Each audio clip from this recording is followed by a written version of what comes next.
Then she said to me, "Tonight, I'm going to do something that I probably shouldn't."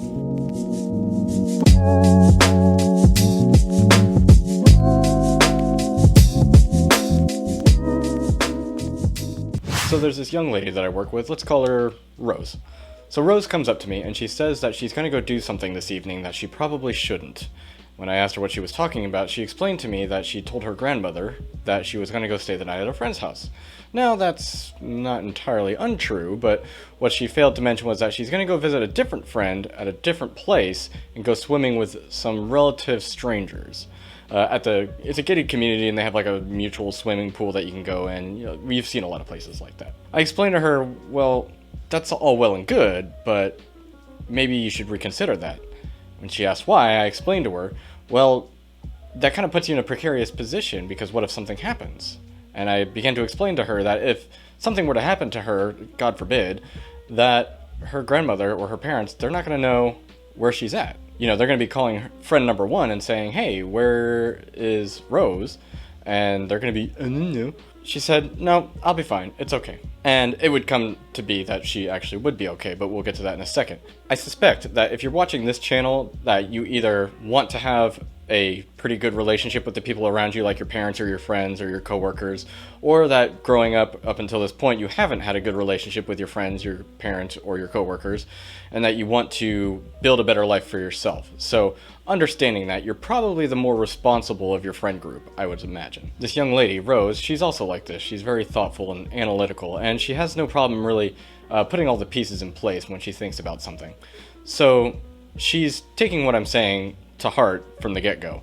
And I explained to her that, well, that's all well and good having some fun, but why wouldn't you just tell her where you intend to go? And she said that she would probably say no. And I told her that's probably for good reason. She doesn't know these people. You don't know these people.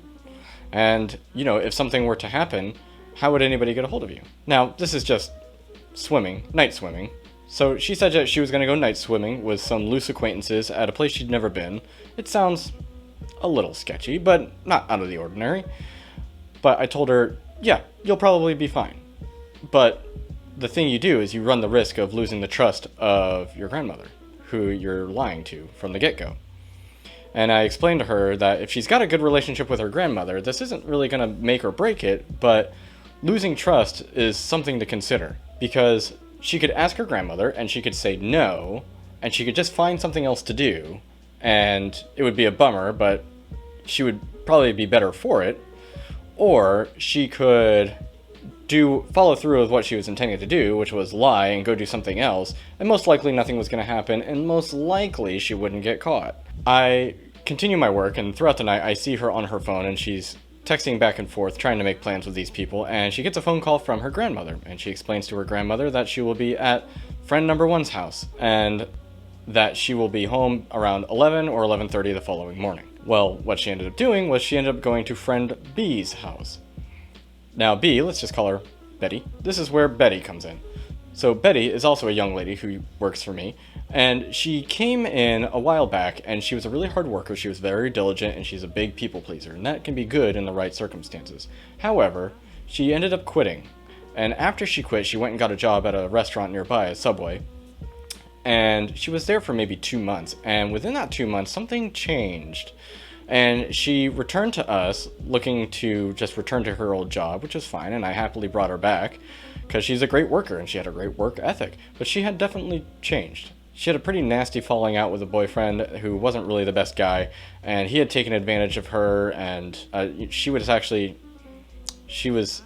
currently in a lawsuit to get a restraining order with this guy. But in her time working at Subway, she had gotten around to hanging out with these other guys who got her into partying and drinking, and she's still underage, she's young. And so she suddenly starts living this very risky lifestyle, and this is the friend that Rose came to me and said, "Don't worry, I'm taking a buddy." I said, "That's the worst person you could take with you. Your chances of getting caught and getting into trouble are probably doubled now." And you know, they both laughed at this because they both knew it was true. So they made their plans and off they went. End of the night comes, we all go home. And so the next day I go to work and I wonder if Rose is dead in a ditch somewhere. So not really believing that would be the case. Eventually, I do see Rose come, and she arrives in a vehicle that I don't recognize, and it would turn out that the vehicle that I didn't recognize was actually her grandmother's vehicle.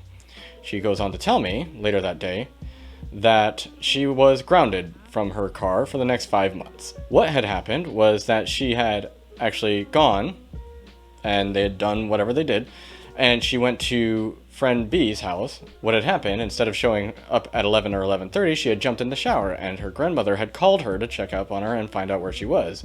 And because she was in the shower, she didn't pick up her phone, and so that really miffed her grandmother, I guess, and she got grounded for that. She ended up not returning home until 3 o'clock. She's due at work at 4. So whatever activities she got up to during the night is none of my business, and I don't know what happened. But she goes on to tell me that she got into a big fight with her grandmother about it, that she ended up screaming at her and yelling. She ended up saying some things that she didn't really mean, and some things that she kind of regretted doing. And I got to talking to her about this. I said, "You understand why your grandmother did that, right?"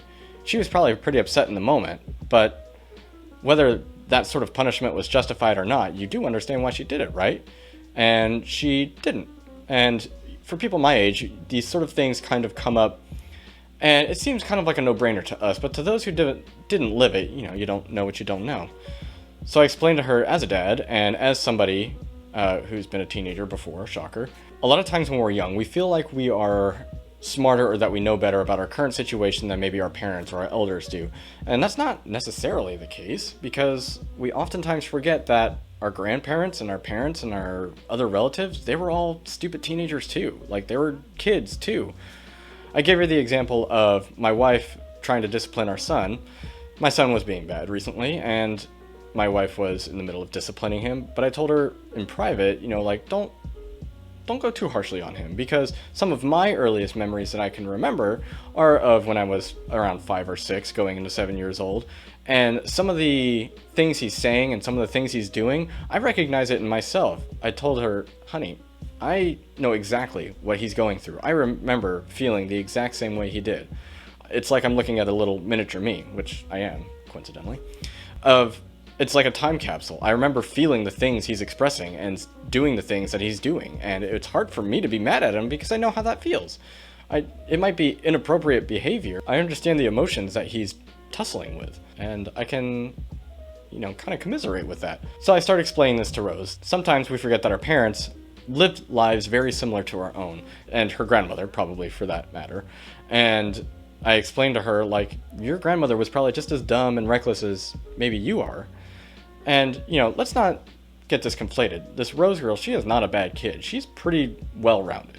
I don't know her on a personal level, but she's got a good head on her shoulders. She's not super reckless, but sometimes, especially as teenagers and as young people, we want to learn things kind of the hard way. We want to experiment. We need to kind of put our own necks out there to learn some hard lessons ourselves. So I began to tell her. I said, "Well, maybe you should have a conversation with her." And she told me, "I kind of just want to text her right now." And she seemed pretty down about it, and I could tell that it was affecting her, and I was actually, as much as I could be, really proud of what she was saying and how she was handling it, because I knew the wheels were turning, and she was putting those pieces together, and she was beginning to understand that if there's any sort of chasm built in our relationship, it's because of me.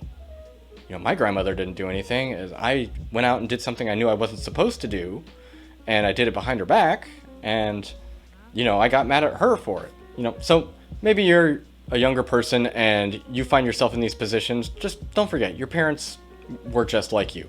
Rather, you were just like them. And if maybe you're a little older than me, just remember that your kids are going through some things that you probably went through at some point. And maybe try to take a step back when you're frustrated with them and think about, what would you have done in the situation that they just found themselves in, or under the circumstances they're under? And you might be able to have a better dialogue about it. And remember, if you're ever out there and you're with a friend or you're with a family member and it seems like they're about to do something stupid, say something. Because you never know. And I told Rose as much. You never know what you're going to find. It may be a gated community, but you don't know what those gates are holding.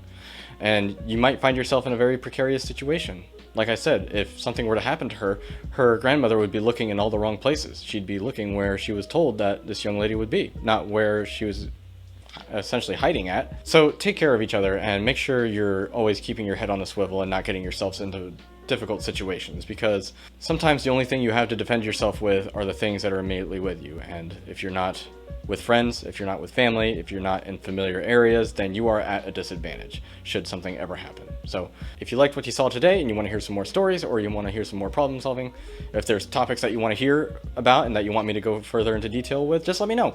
I've got all the little doobly-doo buttons down there. Just hit the red and the ringy dingy and you'll get a notification, theoretically, if I ever upload anything else after this. So that's it. What do you think? Do you think Rose's grandmother was justified in grounding her for so long, or do you kind of commiserate with the idea that if your kid disappears, you really want them to check in and be where they say they're going to be? If you want to hear more about any of the topics I talked about today, or you want to submit your own topic, just let me know down in the comments below, and hit the ringy dingy and the doobly doos to get all the notifications and the blip blops, whatever. Thanks for stopping by, and I will talk to you later.